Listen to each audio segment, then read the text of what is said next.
Live from downtown Detroit, home of WDIV and Click on Detroit, Local 4 News at noon starts now.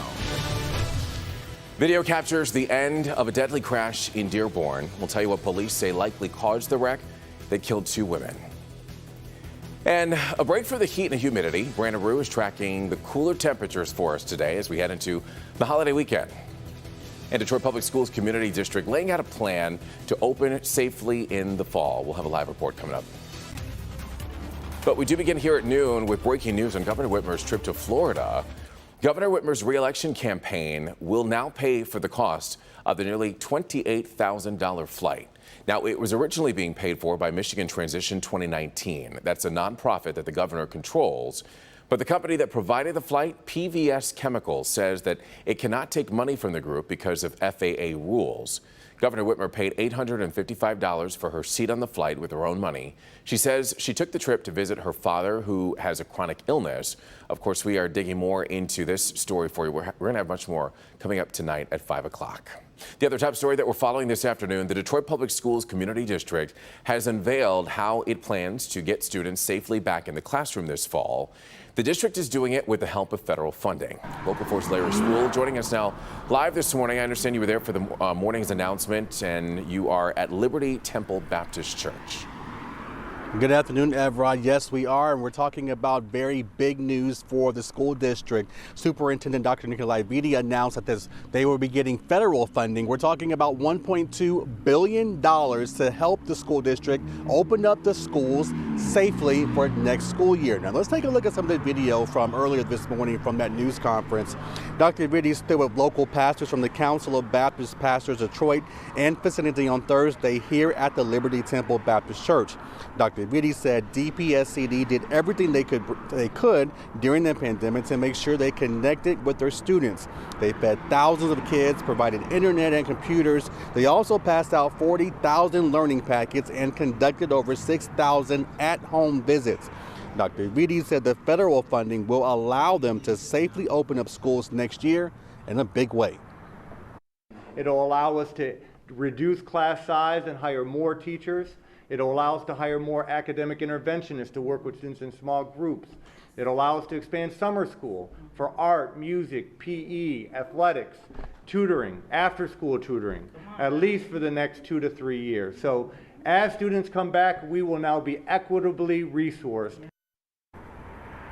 And you heard that huge dollar amount once again, $1.2 billion of federal funding. Now, Dr. Viti also broke down how much money will go towards each category and what this means for teachers and possible new teachers. I'll have that story coming up tonight at 5. We are live on Detroit's West Side this afternoon. Larry Sproul, Local 4. All right, we'll definitely be tuning in then, Larry. Thank you. More coronavirus headlines this afternoon. The number of people filing for first-time unemployment benefits has hit a new pandemic low. Applications dropped last week to 406,000. That's a sign the job market is strengthening. CVS is offering prizes if you get the COVID vaccine at one of its pharmacies. Starting June 1st, you can be entered for a chance to win cash, cruises, coupons, and even a trip to the Super Bowl. Here in Michigan, more than 58% of Michigan residents have gotten at least one vaccine dose. Just yesterday, the state added 799 new cases and 12 more deaths. And we have new information this afternoon about a story that we've been following for you all morning. Sadly, 2 women are dead. A third is in critical condition after a horrific crash in Dearborn. It happened overnight on Schaefer, right near Michigan Avenue. Local 4's Nick Monticelli was there all morning and found reckless driving and speed were likely the cause. Good afternoon. I'm standing right in the middle of all this mess where the car came through plowing into this education center on Schaefer. The chief says that speed is a major factor here, and it's been a major problem on this road and in the city. But of course, all of this can be fixed. The lives lost, that's the bigger problem. When I saw it, I said there was no way on earth somebody would walk out alive in this car accident. There was no way on earth. Afaf Hamad is one of the few who saw close up just how bad this crash really was. It happened just before 1 this morning on Schaefer north of Michigan Avenue. 3 women were inside when the van crashed into the building, rolled, then hit a tree. My condolences to the family. because this is hurtful. And imagine you get a call at 2 o'clock in the morning that your child, for example, severe damage or severe injured, or that this is, you don't want, no parent would love to hear this news. And then because you can rebuild a building, you can fix those damage, but a human being, you cannot bring them back. The ending of the crash was caught on surveillance cameras of an Arab media TV studio called What's Up Media. You can see the van flipping, landing against that tree. As soon as I looked at the footage, and there were a lot of smoke. So as I'm watching the video, I'm like, I hope this is not going to turn into a fire. It's not going to be an explosion. Dearborn Police Chief Ron Haddad says speed is definitely to blame for this crash, but investigators will look at everything. They'll really go over the car with a fine-tooth comb. They'll check the electronics on the car, commonly referred to as the black box, and we'll try to more accurately determine what has occurred here. But clearly, high rate of speed, very careless or reckless driving was part of this. Chief Haddad says they are working on notifying next of kin, and after they are able to do that, then they'll release the names of those who passed away. In Dearborn, Nick Monticelli, Local 4. Dearborn police are saying that all of the women involved in the crash are in their 40s. Well, let's switch gears now and talk about this big temperature drop on your Friday Eve, Brandon. We're in for a bit of a cool down. Listen, we have plenty of summer heat on the way for June, July, August, so these are my kind of days. I'll tell you, it's 54 Lapeer, 59 Monroe, pretty calm wind.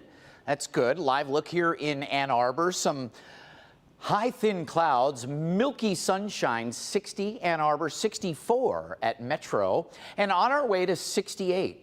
We get a little bit more cloud cover, but no rain, at least during the day. You can see some of these wispy clouds just barely showing up here, but not too far away. There is some much needed rain on the way, so we'll be tracking that. We're looking at some showers after 10 o'clock tonight. Most of it is overnight, and on your finally Friday, we have rain, wind, and a chill. Not the trifecta we want. We're also looking at any weekend weather woes. That's all coming up. Everett. All right, Brandon, thank you. So the country is facing, again, news of another deadly mass shooting. This afternoon, the investigation continues into why a man opened fire at a California rail yard, killing 9 people. That accused shooter was also found dead. Miguel Almaguer is in San Jose, California, with the latest information. The crime scene behind me is still being processed by investigators. They're looking for any new clues in this investigation. What they don't have is a motive. Why the gunman opened fire and killed 9 of his colleagues where he had worked at for more than a decade.